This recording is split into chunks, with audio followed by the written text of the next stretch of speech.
Radio Eternidad presenta Concierto Post-Telebrax Lux. Después de las tinieblas, la luz.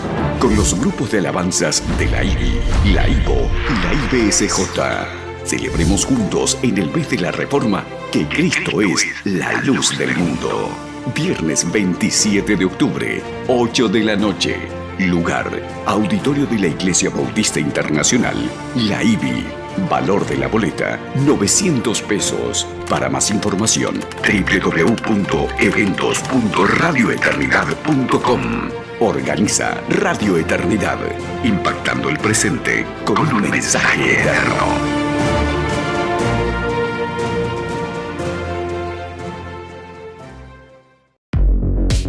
Radio Eternidad, impactando el presente con un mensaje eterno. Sean todos bienvenidos una vez más a Perspectiva por esta Radio Eternidad, el espacio de esta radio que es actual, que es social, que también es bíblico. Y aquí analizamos los temas de actualidad siempre con ese perfil, siempre con en este trasfondo, porque queremos, aparte de dar la información, Julián, también queremos edificar, sacar opiniones y que también nuestros oyentes puedan opinar al respecto del tema. Bienvenido a tu perspectiva. Muchísimas gracias, Francis. De verdad que contento de poder estar aquí contigo una vez más. Hoy tenemos un invitado que va a compartir con nosotros. Traemos un tema bien interesante y como tú dices, la intención de nosotros es poder informarles a cada uno de ustedes sobre temas que están sucediendo y creemos que aparte de dar toda la información, de analizar los temas, esos puntos que vemos que la palabra de Dios nos habla sobre dichos temas, siempre nos gusta compartírselo a ustedes porque entendemos que la mejor manera de nosotros poder tener un entendimiento de las situaciones que suceden es viendo qué dice Dios de esos temas basado en lo que la Biblia presenta.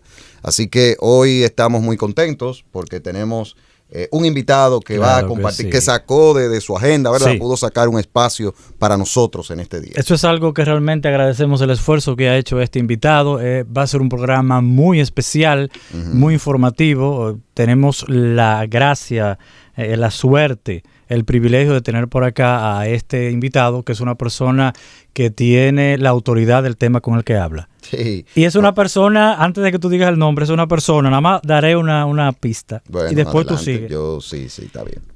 Cuando aquí, por más leve que sea, sucede un fenómeno telúrico, todo el mundo piensa en él. Sí, y todo el mundo quiere saber qué pasó de la boca de nuestro invitado. Así es. Y tenemos en este día al ingeniero Osiris de León. Él es geólogo, académico de la Academia de Ciencias de la República Dominicana, ambientalista, comunicador y comprometido con la prevención de desastres naturales. Muy bienvenido, Osiris de León, a Perspectiva y a los estudios de Radio Eternidad. Buenos días, Julián. Buenos días, Francis. Buenos días a toda la comunidad cristiana que cada día está en contacto con ustedes. Para mí es un inmenso honor tener esta gran oportunidad de venir a este diálogo con ustedes y con toda la sociedad para tratar de poner sobre la mesa algunas explicaciones relativas a lo que ocurre en el territorio de la isla Hispaniola, tanto en el tema hídrico como en el tema social, como en cualquier otro tema que ustedes o el público consideren de lugar. Muchísimas gracias, de verdad, por estar con nosotros, Francis. Yo sé que tú quieres, vamos de hay que aprovecharlo. Bueno, pues adelante. Voy a iniciar con algo, Osiris. Alguien dijo hace casi 2 décadas, para ser más específico, en 1995, Ismail Serageldin dijo que si las guerras del siglo XX se pelearon por asuntos del petróleo, es muy probable que la próxima guerra mundial sea por el agua. ¿Qué asidero tiene? ¿Crees tú que realmente eso pueda pasar, que por el agua pase un fenómeno de ese tipo? Tú sabes, Francis, que el tema del agua, históricamente y bíblicamente, ha sido un tema que ha definido emplazamientos de ciudades y migraciones de seres humanos. Si tú te vas al antiguo Egipto, 4.500 años atrás, te vas a encontrar que Tebas y las demás ciudades que pudiéramos citar aquí fueron emplazadas justo en la orilla del río Nilo.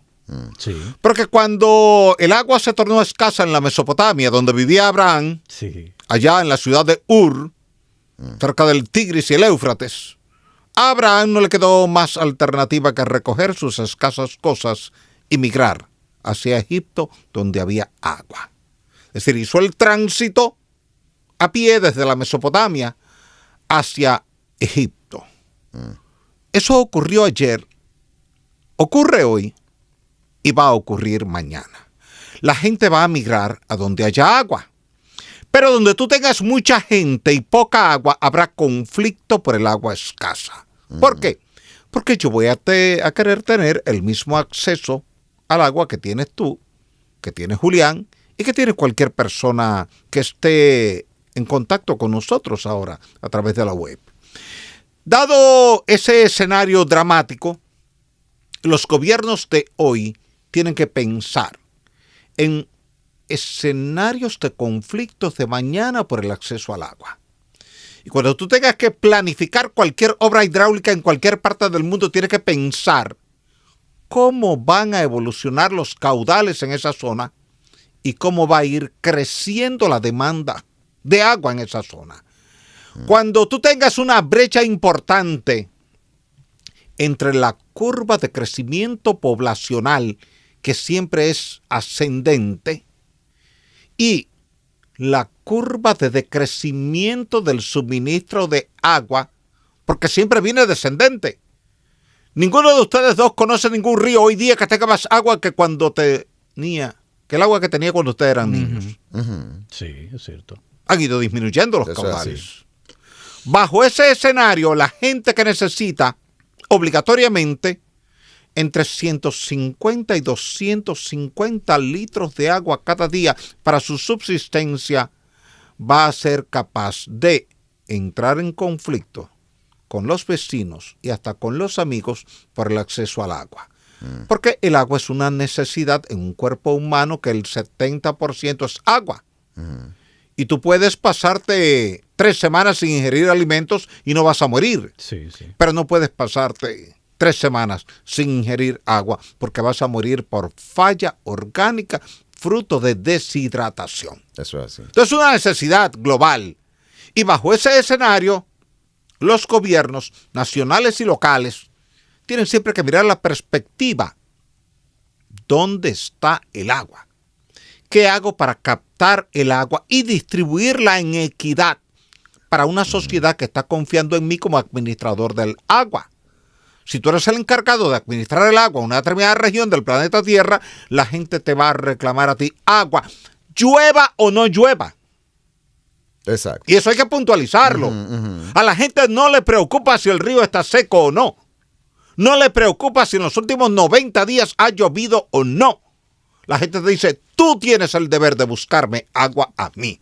Y yo estoy pendiente de mi actividad laboral de cada día y yo cuento con que tú cumplas tu responsabilidad y que en mi casa, cuando yo abra el grifo, yo tenga agua. De lo contrario, tú eres responsable. Entonces, bajo ese escenario, hay que planificar para hoy, para mañana, para pasado, qué vamos a hacer con el agua, porque ese es un desafío para la sociedad. Y cuando se te plantea que existe la posibilidad de que en el futuro las guerras sean por agua, es que habrá ciudades que estarán en disposición de migrar desde donde no hay agua hacia donde hay agua y estarán en disposición de entrar en conflicto por el territorio, Conflictos no bélicos. porque quieren más territorio, sino porque quieren acceso al agua. Eso Y si es. tú tienes un territorio con ríos caudalosos y yo estoy en una zona desértica o semidesértica donde no hay agua, voy a ser capaz de entrar en conflicto contigo por el agua que está disponible en tu territorio. De ahí los conflictos entre Israel y Jordania, entre Israel y Palestina, entre Israel y Siria, y lo estás viendo hoy día entre República Dominicana y Haití. Y en esa misma línea, ya, y qué bueno escuchar esas informaciones generales y llevándolo al plano ya de lo que es nuestra isla, Sería bueno, señor Osiris, que usted nos diga cuáles son esas aguas compartidas que tenemos la República Dominicana y la República de Haití. Ahí se suman dos aspectos que son importantes. El tema de la geografía política y el tema de las cuencas hidrográficas. Ocurre que desde hace 4.000 años los pueblos tenían que definir sus límites. ¿Dónde está tu territorio y dónde está el mío? La frontera nunca es una estructura física.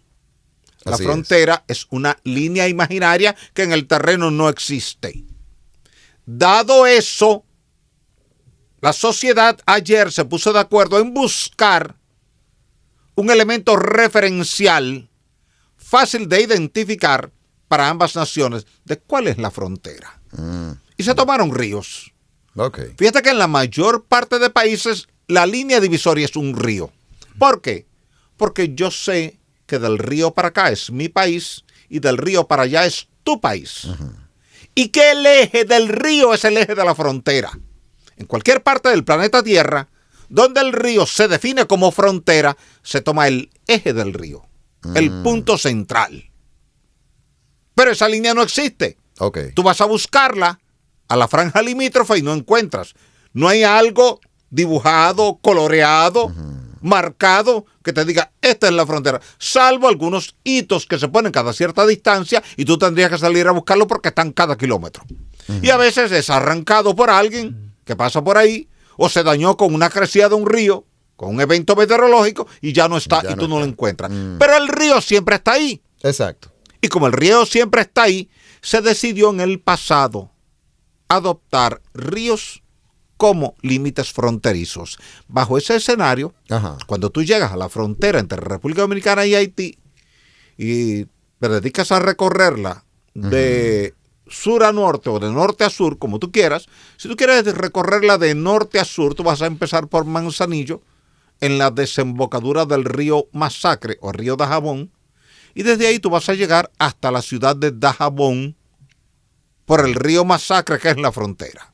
Okay. Pero a partir de ahí, de Dajabón hacia Capotillo, el río Masacre deja de ser la frontera y ese lugar lo ocupa el río Capotillo porque está más lineado. Está alineado. Okay. Es, para que la frontera no haga unos zigzags muy raros, innecesarios, cuando es necesario se hacen. Si este río hace un meandro y se va en otra dirección y este sigue recto, pues seguimos este. Entonces, desde Dajabón hasta Capotillo es el río Capotillo a la frontera, no el Dajabón. Y eso es importante para el resto de la conversación. Muy importante, sí. Porque cuando tú me haces una obra en un río que no es fronterizo, aunque él tenga un tramo fronterizo, en el tramo donde él no es fronterizo, no aplica el tratado. No aplica el tratado. O sea, el tratado aplica para aquel eje limítrofe entre las naciones. Sigues al sur y llegas ahí en la cordillera central donde está el río Neita y donde está el río Libón, que son las dos cabeceras, este y oeste del río Artibonito, y ahí está la carretera internacional, que va desde esa zona de Restauración, pasa por Guayajayuco, de ahí llega a Pedro Santana, de ahí llega a Bánica. El río Artibonito está justo al este de la carretera internacional. En consecuencia, es un río que va transitando por territorio dominicano hasta que cuando cruza de Bánica y llega a la zona de Dos Bocas, que es la confluencia entre el río Artibonito y el río Macasía, entonces hace un giro hacia el oeste, entra a Haití y ahí está represado en la represa de Peligre. El río Artibonito es el segundo río más importante de la República Dominicana en términos de longitud y de caudales. Solamente le supera el río Yuna. Pero están los dos cerca de los 90 metros cúbicos por segundo como caudal medio. De ahí tú sigues para lo que es la Sierra de Neiva, por la carretera internacional, bajas al Valle de Neiva, bajas a la zona de La Descubierta, Jimaní, subes de nuevo entonces el sistema montañoso, pero esta vez a la Sierra de Bauruco. Y allá arriba, en la cresta, en la zona de los Mulitos, comienza el arroyo El Mulito haciendo el papel de frontera, se convierte en río Pedernales y llega hasta la zona de Pedernales San Zapitre como límite fronterizo, y desde ahí ya llegas al mar Caribe y terminaste la frontera. Ahora bien, se supone que en un régimen de equidad de uso del agua, tú vas a hacer un inventario de los caudales de cada uno de esos ríos. La mayoría de esos ríos nacen en territorio dominicano, corren en territorio dominicano y en algunos tramos entra a territorio haitiano. Por ejemplo, el caso del río Dajabón. Nace en Loma de Cabrera, en la Loma Pico de Gallo. Pasa al este de Loma de Cabrera, muy lejos de la región fronteriza. Muy lejos al este de la región fronteriza. Sigue para Dajabón. En todo ese trayecto entre la Loma Pico de Gallo, Loma de Cabrera y Dajabón, tú puedes hacer cualquier tipo de captación para un acueducto, como el de Loma de Cabrera, para un sistema de riego, para una pequeña presa, para una pequeña laguna, para alimentar algún proyecto público o privado, y no tienes que consultar a nadie porque ese río en el tramo desde la Loma de Pico de Gallo a Loma de Cabrera y de Loma de Cabrera a Dajabón va transitando por tu propiedad como país, que es tu territorio. Y nadie te tiene que condicionar, ni dentro del país, ni fuera del país, qué hacer y qué no hacer, salvo las políticas públicas que adopte el país en materia de recursos hidráulicos. Nada más. Si nadie te puede decir, hazme esta presa o no la hagas, o no me hagas esta captación. Es tu territorio y tú puedes hacerlo. Entonces, el conflicto que tenemos con la parte de Masacre ya, cuando ya está del otro lado de Haití, háblanos un poquito, porque ellos han querido, se ha dicho al principio que se trata de un canal, otras personas han dicho que es un trasvase. Exactamente, ¿cuál es el problema exactamente que hay ahí? Mira, ahí hubo un problema semántico que la Cancillería Dominicana no se percató. En mayo del año 2021 hubo reuniones de las comisiones bilaterales donde estaban participando por cada uno de los países el Ministerio de Medio Ambiente, el Ministerio de Agricultura, el Instituto Nacional de Recursos Hidráulicos y el Instituto Nacional de Aguas Potables y Alcantarillados. Levantaron un acta de esa reunión y esa acta decía que la delegación haitiana le había planteado a la delegación dominicana, y así había sido aceptado, que el canal que se estaba construyendo en el área de Juana Méndez no implicaba un desvío del cauce del río. Inmediatamente yo reaccioné de forma pública y dije, es que un canal no va a desviar el cauce del río. No. El canal va a desviar el agua.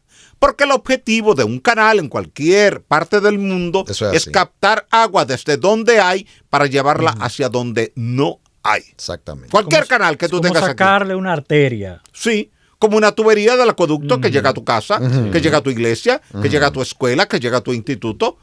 Es una ramificación que trae agua. Pero esa agua que está llegando a tu casa o a tu iglesia, hay que restarla del caudal primario desde donde tú la tomaste. Obviamente, sí, claro. Si aquella tubería, aquel sistema lleva 2 metros cúbicos por segundo y tú captaste 1 metro cúbico por segundo, de ahí en adelante solamente le queda uno. O sea, tú no puedes ir al banco donde tú tienes 1,000 pesos en tu cuenta, sacar 500 pesos y que todavía te queden 1,000 pesos. No es lógico. No es lógico. Entonces eso pasa con el agua. Entonces advertimos a la Cancillería de manera pública, al gobierno y al país, y afortunadamente el presidente de la República, Luis Abinader, al ver la situación, consideró que lo que estábamos planteando era válido y ordenó detener eso. Le pidió a la Cancillería retirarse de las conversaciones hasta que el canal fuese detenido, porque ese canal nunca había sido ni consultado ni consensuado con las autoridades dominicanas, ni con el presidente de la República, ni con el Instituto de Recursos Hidráulicos, ni con la Gobernación de Dajabón, con nadie. Entonces, como que yo, porque veo que la mata de mango de tu casa tiene varios tramales hacia mi casa, ya yo comienzo a sentir que la mata de mango es mía. Y ya no solamente tomo los mangos que están del lado de la pared mía, sino que ya quiero subirme a la mata completa, tumbar todos los mangos. Dice vecino, pero mire. Y don Osiris, quédese con sus ramas de ese lado. Pero el argumento de que, bueno, esto está en Haití, ese argumento que lo he escuchado, Sí. esta parte, esto es de nosotros. O sea, ellos que hablen del río, pero para allá, esto es de nosotros y podemos hacer lo que querramos. Ok. Ese tipo de Cierto. argumentación. Yo acabo de llegar aquí con ustedes y yo he estacionado mi auto aquí. El hecho de que mi auto esté estacionado aquí no le da potestad, autoridad a quienes estén en el parqueo para tomarlo como propio. Exacto. El hecho de que un río dominicano de 55 kilómetros de longitud pase circunstancialmente por una sección de apenas 2 kilómetros en el territorio de Haití no le da autoridad ni propiedad a Haití sobre ese río. Por eso es el tratado de 1929 y por eso el tratado es claro en su artículo 10, cuando te dice que ninguna de las partes podrá desviar, mudar las aguas en esos territorios sin consultar con la otra parte. Pero en el segundo párrafo te dice que fuera de esa zona limítrofe, tú puedes utilizar tus aguas para fines agrícolas o industriales, que es lo que se ha hecho siempre. En consecuencia, tú no tienes que objetarme a mí que yo tenga una obra de toma para un canal en algún punto determinado de mi cuenca en una zona que no es la línea fronteriza. Porque tú no me puedes aplicar las reglas de tránsito si yo estoy estacionado en el patio de mi casa. Exacto. La regla de tránsito no aplica cuando yo estoy aplica cuando yo estoy en la vía pública. Pero si yo estoy en el patio de mi casa, tú no me puedes decir, tú estás mal estacionado. Porque esa es mi propiedad. Cuando República Dominicana en su propiedad hace una presa, es como cuando Haití hizo en su propiedad, en su territorio, la presa de Peligre, que es una de las presas más importantes que hay en la isla. Y toda el agua llega de República Dominicana. Por eso yo he planteado, ojalá y los organismos internacionales decidan intervenir en el tema, porque la intervención va a implicar una auditoría hidrológica Exacto. de todos los ríos, y vamos a sumar río por río el caudal de cada río. Y al final esa sumatoria vamos a tener que dividirla entre dos. Sí. Y cuando tú dividas entre dos el caudal de todos esos ríos, a Haití le va a tocar la mitad de lo que le está tocando ahora. Exacto. Sí, porque Va a tener que devolver agua. claro. Porque el río Artibonito ellos son los únicos usuarios. Y es el río más caudaloso de la región y de la frontera. Eso es. Y cuando te digo de la región, es porque te estoy hablando de la mitad occidental de la isla entera. Y es partiendo de lo que les ha tocado a cada cual. Claro. Porque cuando uno ve, por ejemplo, y aquí quiero meter un texto bíblico que creo que cae perfecto, que es en Proverbios 21:1, que dice que como los ríos de agua van hacia aquel lugar donde Dios los dirige. O sea, Dios hizo su creación y ahí está. O sea, como ha quedado todo, así es que debe de permanecer. Claro. Y así lo que los países deben de buscar la manera de cómo esos recursos que Dios nos ha dado pues puedan beneficiarnos, pero sin violentar, como estamos hablando aquí, los acuerdos de cada nación. Claro, hay un tratado que República Dominicana siempre lo ha respetado. Además, República Dominicana no le ha dicho en ningún momento a Haití, no me hagas un canal. Lo que está diciendo, mira, tú estás haciendo un canal sin hablar conmigo. Claro. Entonces habla conmigo, dame los datos topográficos, dame los datos geológicos, dame los datos geotécnicos. Tremendo y dame los datos hidrológicos. Y eso está claro en la carta de respuesta que acaba de enviar el gobierno dominicano a la Organización de Estados Americanos ante la propuesta que ha hecho la OEA de colaborar en mediar buscando una solución. Pero la solución tiene que partir de una realidad. Claro. Porque no es que simplemente tú te victimices como país. Y como dicen a nivel de los medios internacionales, nosotros lo que estamos pidiendo es un poquitito de agua. República Dominicana nos está negando un poquito de agua. Sí, ese es el argumento. Un poquito de agua y yo le estoy permitiendo que usted utilice más del 90% del agua del río Artibonito, que tiene 90 metros cúbicos por segundo, el segundo río más importante de la isla, y yo no se lo objeto a usted, y cada vez que yo intento construir una presa, o en el corte 1, o en el corte 2, o en Joca, o en Pedro Santana, o en Dos Bocas, usted me lo objeta diciendo que entonces si yo construyo una presa aquí, voy a dejar la presa de Peligre, que es la suya, sin agua. Entonces, ¿dónde es que está la equidad? ¿Dónde está la justicia? Exacto. ¿Dónde está la buena relación entre dos países vecinos que deben compartir agua?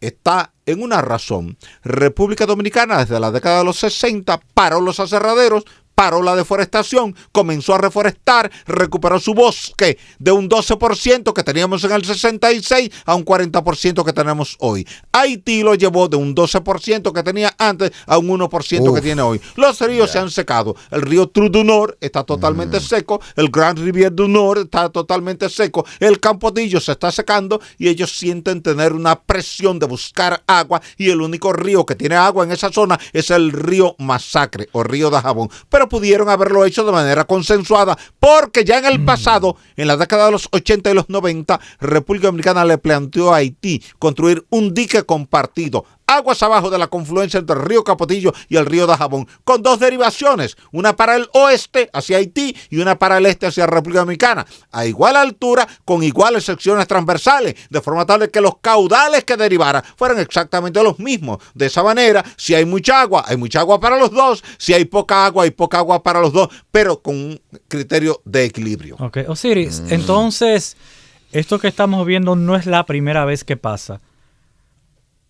¿Fue eso lo que dio origen al Tratado de 1929? ¿Hubo una crisis también ahí? Sí, porque tú sabes que como se estaban definiendo límites fronterizos con ríos para evitar que mañana alguien fuese a secuestrar el agua de un río, a mudar, como dice el tratado. No, mira, vamos a usar estos ríos como limítrofe, pero vamos a estar conscientes que cuando ese río va definiendo la frontera, es de los dos. Es tuyo y es mío. Nadie se puede Por apropiar tanto, de él. si tú quieres hacer algo, consúltalo conmigo. Si yo quiero hacer algo, lo consulto contigo. De esa manera, tú sabes lo que yo quiero hacer o yo sé lo que tú quieres hacer. Y entonces definimos un modelo que sea justo, que sea funcional, que sea equitativo, que sea ventajoso para ambas comunidades, la occidental y la oriental. ¿Y qué pasaría, Osiris, si por ejemplo la República Dominicana decidiera, eso es hipotético, no es que hemos escuchado nada que ha pasado así, ni nada de eso, sino hipotéticamente, si la República Dominicana decidiera represar, digamos, el río Dajabón o cambiarle el cauce para que no pase por Haití, o sea, para que el agua ya no entre por Haití, vamos a suponer que eso inmediatamente, pues entonces esa construcción que están haciendo no tendría ningún sentido. Si eso pasara, hipotéticamente, ¿la República Dominicana pudiera hacer algo como eso? Sí. Si quisiera. Sí. Okay. Sí, porque en tu territorio tú haces... Sí, la gente de Montecristi no puede prohibirle a la gente de Jarabacoa que represen el río Yaque en Jarabacoa. ¿Cómo no le pueden prohibir a los de Santiago que represen el río Yaque en Santiago, donde está represado en Tavera? El río Yaque está represado en Tavera, ¿cierto o no? El río Bao está represado en Sabana Iglesia. Una decisión de Estado. Entonces tú puedes perfectamente en tu territorio construir la cantidad de obras hidráulicas para captación que tú entiendas siempre que esté en tu territorio. Lo que tú no puedes hacer es irte a la línea limítrofe y levantar una estructura donde la mitad de la estructura va a caer en el otro país y tú no tienes jurisdicción en el otro país. O sea que con eso no se viola el tratado de paz. No, porque es que el tratado aplica para la pared entre tu casa y mi casa. Okay. Pero no aplica para lo que tú haces en tu cocina o en mi cocina. Sí. O lo que hacemos en tu terraza o en mi terraza. Ese tratado es para que tú y yo no modifiquemos la pared, ni subamos más la pared, ni bajemos más la pared, ni perforemos la pared, ni electrifiquemos la pared, ni pintemos la pared de un color raro, sino el tratado entre tú y yo como vecinos aplica para la pared. Y me gusta el ejemplo que puso anteriormente de la mata de mango. O sea, si yo, claro, yo puedo cortar los ramos que están para el otro lado porque es mi mata. Sí. Y eso no se está haciendo ningún daño en ese puedes sentido. tomar los frutos, claro, aunque tengas que botar las hojas que te caen de tu lado, pero los frutos son tuyos también. Osiris, es impresionante eso que dijiste ahorita. Diste una lista de ríos que honestamente yo no conocía. No, ni yo. ahora mismo en la actualidad, Osiris, en Haití no hay un río vivo, aparte de la parte del río Dajabón que entra allá. El Capotillo, que tiene un poquito de agua al sur de Dajabón, entre Dajabón y Capotillo, y el Artibonito, que es un río dominicano que migra hacia Haití. No hay nada. No, los ríos no han secado. Es que Haití está totalmente deforestado como país. Recuerda que el documental de Al Gore, Una verdad incómoda, mostraba Al Gore allí una imagen de satélite de la isla Hispaniola, donde mostraba el color verde del bosque del lado dominicano y el color gris marrón del lado oeste deforestado en Haití. Es ahí donde la comunidad internacional debió haber acudido hace décadas y reforestar todo el territorio haitiano, siempre que tú hagas paralelamente con la reforestación lo que hizo Joaquín Balaguer en la República Dominicana, que fue a cada hogar rural y llevó una estufita de gas y un cilindrito de gas. Y le dijo a cada hogar, mire, para que usted no tenga que usar leña ni carbón, el gobierno le va a regalar una estufita de gas de 3 hornillas, una estufita chiquita que la ponía en una mesa y un tanquecito de gas de 25 libras con su conexión, mire, y le enseñaban cómo usar la cocina de gas. 3 meses después ya esa ama de casa que estaba preparando desayuno, comida y cena en una cocina limpia, con gas, sin aquel humazo, como le dicen en el campo, ya no quería volver a usar leña aunque tú le trajeras leña. Eso fue una medida para evitar la tala de árboles. Claro, por eso el bosque se ha recuperado en República Dominicana. En los años 40, 50 y 60, parte importante de nuestra economía dependía del bosque. Talar el bosque, yo me acuerdo. Aserraderos. Las casas eran de madera, escuelas e iglesias eran de madera. Y se cocinaba con carbón. Cocinaba con carbón. Bueno, el carbonero era un individuo emblemático en la cultura dominicana porque pasaba cada día temprano anunciando que llevaba el carbón y te decía qué tipo de carbón, de qué especie era. Decía, hoy llevo carbón de aroma. Y la gente se levantaba rápido a comprar carbón de aroma porque el carbón de aroma tenía la facilidad de que encendía rápido y mantenía una llama hermosa todo el tiempo y tú tenías que coger, como dice la gente en el campo, menos lucha soplando el aroma. ¿Ves? Entonces el mejor carbón era el de aroma, que es una variedad de acacia, que se da mucho aquí en la región suroeste, desde Asua hasta Pedernales, y por la línea noroeste se da desde Navarrete hasta Montecristi. Entonces ese carbonero desapareció. ¿Por qué?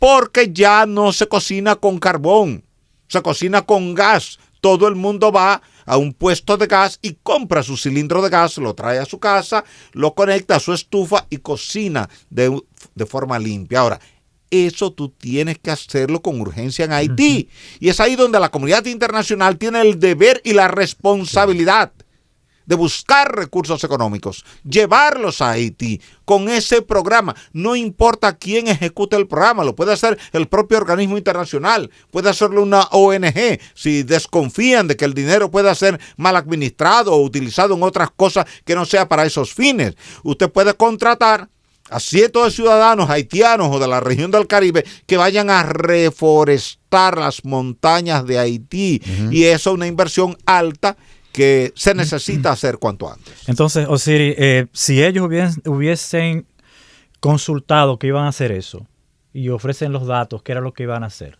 no hubiese ningún tipo de problema con eso. En lo absoluto. Entonces, Osiris, porque es posible que se le hubiese dicho, mira, hay una mejor opción. En lugar de hacerlo así, vamos a hacerlo de esta manera. Por ejemplo, cualquier especialista en hidrología y en diseño de canales de riego, tú hubieras dicho, no pongas la obra de toma en ese meandro. Porque es como tú poner la casa tuya en una curva cerrada. Todos los meses va a haber un camión dentro de tu casa. Todo el que pase por ahí de noche a exceso de velocidad y no puede tomar bien la curva, va a terminar en tu casa. Entonces yo te voy a decir a ti, como especialista en temas viales, no, ahí no, ponlo aquí en el tramo recto. Si tú tienes tu casa en el tramo recto, es muy difícil que un día un vehículo entre a tu casa, pero si tú lo pones en la curva de frente, lo más probable es que en cualquier momento tú despiertes con un camión, un auto dentro de tu casa. Eso pasa en el canal. Al tú poner el canal en la curva, en el meandro, todos los ríos, al llegar a la curva, socavan hacia afuera y sedimentan adentro. Es como cuando tú vas en la carretera manejando. En la curva cerrada, tú tienes que hacer un esfuerzo extraordinario. Claro. Tu carro trata de seguir derecho, pero tú lo fuerzas para que él tome la curva, ¿o no? Eso mismo pasa con la corriente del río.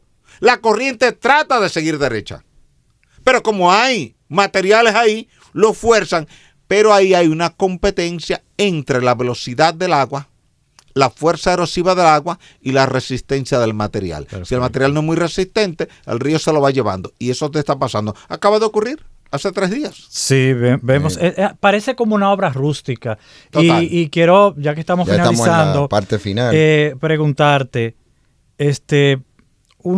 los videos que hemos visto parecen campesinos simplemente trabajando eso, pero al principio el gobierno haitiano dijo que no estaba involucrado en eso y después dijo que como que sí estaba enterado del asunto. Ellos cuentan simplemente, o muchos dicen que las pandillas en Haití podrían estar detrás. ¿Cuál es realmente el apoyo que tienen para eso? Que se han atrevido a hacer una obra de esa envergadura sin consultar debidamente a República Dominicana. Mira, esa obra viene desde el gobierno de Jovenel Moïse. República Dominicana pidió de manera formal, mediante un documento de la Cancillería, en julio del 2021, que detuvieran ese canal. Y ellos lo detuvieron. Pero lo retomaron ahora. Entonces, al retomarlo, de nuevo, República Dominicana ha dicho, no me sigas con el canal sin consensuar. No es que la República Dominicana se opone a que Haití tenga un canal. No, mira, vamos a discutir el canal, cómo lo vamos a hacer, de qué tamaño lo vamos a hacer y desde dónde vamos a captar el agua. Yo te quiero ayudar como país vecino, es lo que dice la República Dominicana. Pero no me lo hagas de esa manera, porque entonces tú me vas a dejar a los agricultores de La Vigía, los de Cañongo, los de Manzanillo sin agua. Cuando el agua se devuelva no va a venir con la misma No se va a devolver. Eso es un mito. El agua del canal nunca se devuelve. El agua se consume en el riego, se consume en evaporación y se consume en infiltración. El agua que te llega de la presa de Valdesia aquí a la capital cada día no vuelve a la presa de Valdesia. Nunca. Esa agua no va a volver nunca. Si volviera no habría discusión. Exacto. No habría problema. Exacto. Ya bueno, sí, van a usar el agua, pero el agua va a volver. No, entonces la República Dominicana ha dicho, mira, vamos a formalizar las cosas y mientras tanto detén el canal y luego vamos a sentarnos a discutir desde el punto de vista geológico, geofísico, geotécnico, topográfico, hidrológico, qué es lo que más conviene para ti y para nosotros, para que todos los agricultores, los tuyos y los míos, tengan acceso al agua en igualdad de condiciones. Eso es lo que queremos, al final, que ambas naciones se pueda resolver toda esta situación y que sea al final el beneficio para ambos. Por ejemplo, algo que nosotros como cristianos y cuando hemos hablado de este tema aquí a través de la emisora, exhortamos y seguimos diciendo, es aquello que vemos en 1 Timoteo 2:2, que dice que debemos de orar por los presidentes, ¿verdad? Por todos los que están en autoridad, para que podamos vivir una vida tranquila y sosegada, con toda piedad y dignidad. O sea, tenemos que, Amén. Lo que deseamos es que este conflicto se termine. Sabemos que hay muchas personas que producto de toda esta situación que hay en la actualidad están siendo lamentablemente afectados. Así es. Sí. Lamentablemente hay mucha gente que apuesta a que haya un conflicto bélico. Deseamos en el Señor que eso nunca suceda. No, eso no va a ocurrir. Eso no va a pasar de ahí. Es un conflicto de agua, pero no va a migrar hacia un conflicto bélico. Y de hecho me gusta, y qué bueno que usted dice eso. Y eso que te han dicho de que ha unido a todo el pueblo haitiano, eso no es cierto. Ha unido a una pequeña comunidad del área. Pero el pueblo haitiano son 10 millones de ciudadanos. Y la inmensa mayoría están de acuerdo en que se busque una solución razonable, no una discusión, no un conflicto. Por lo que ustedes decían, ese canal no es del Estado, no es del Ministerio de Agricultura, no es para beneficiar a la mayoría de ciudadanos haitianos, es para beneficiar a un grupo muy pequeño, muy reducido, menos de 10 ciudadanos que tienen unas tierras ahí y le podemos resolver el problema con pozos. Ya yo en el año 99 y 2000 resolví problemas allá en esa zona, más al oeste, en Limonade, porque había que irrigar una gran extensión de tierra, no había agua. Fuimos con equipos de resistividad eléctrica, inyectamos corriente eléctrica al suelo, medimos diferencia de potencial y con eso ubicamos donde había agua subterránea. Hicimos 3 pozos y con esos 3 pozos les conseguimos 1.200 galones por minuto y con eso irrigaron la propiedad agrícola. Okay. Lo pueden hacer ahora de nuevo. Exacto. ¿Y qué palabras finales ya, Osiris, ¿verdad? De cómo ves todo, hacia dónde tendría que ser ya. Usted lo ha estado diciendo, pero si lo podemos decir en algunas palabras ya finales del programa, ¿qué cosas todo el que está viendo este programa o que nos está escuchando debería como de quedarse en medio de todo esto que hemos estado conversando en esta mañana? Lo primero que debe quedar es la sensatez, sobre todo del lado de la comunidad haitiana. Yo te puedo certificar y dar fe que del lado dominicano, en todo momento, ha habido disposición y voluntad de dialogar y de ayudar. De dialogar y de ayudar. República Dominicana ha estado siempre abierta a ayudar, a compartir. Si tú haces una auditoría hidrológica de la zona, Haití está usando el 90% de las aguas de la frontera. El 90%. Y si vamos a usar 50 y 50, hay que devolver la mitad del agua que ellos están utilizando, devolverle al pueblo dominicano. Por tanto, eso que se quiere decir, como que somos injustos, que estamos maltratando, que el grande y con poder está maltratando al pequeño sin poder, eso no es cierto. Todo lo contrario. Siempre hemos querido ayudar y estamos ayudando. Entonces, lo que tiene que quedar aquí ahora es la sensatez por parte del gobierno haitiano. Lamentablemente, hay grupos insurgentes que tienen control en determinadas zonas donde el gobierno no tiene control, y entonces ellos presionan al gobierno, le intimidan para que el gobierno les apoye a ellos, so pena de ellos atacar al gobierno. Entonces el gobierno está de repente en medio de la espada y la pared. Por un lado, los grupos insurgentes le ponen presión y entonces no le queda más alternativa que decir, sí, nosotros estamos de acuerdo con el canal. Pero si tú no tuvieras esa presión de esos grupos insurgentes, hace rato que el gobierno haitiano se hubiese sentado con el gobierno dominicano a definir una solución, consciente de que República Dominicana tiene una amplia experiencia en la administración de recursos hidráulicos y que sabe cómo hacerlo en cada cuenca en función de los caudales disponibles en esa cuenca. Bueno. Osiris, muchísimas gracias. Yo creo que esto ha sido una cátedra. Hemos aprendido bastante contigo. Sí. Eres una bendición para República Dominicana. Amén, gracias. Y la gente espera tu voz cada vez que sucede algo donde se necesita una voz con autoridad en el tema. Gracias, muchísimas gracias. Por arreglar y ajustar tu agenda para estar con nosotros en este día.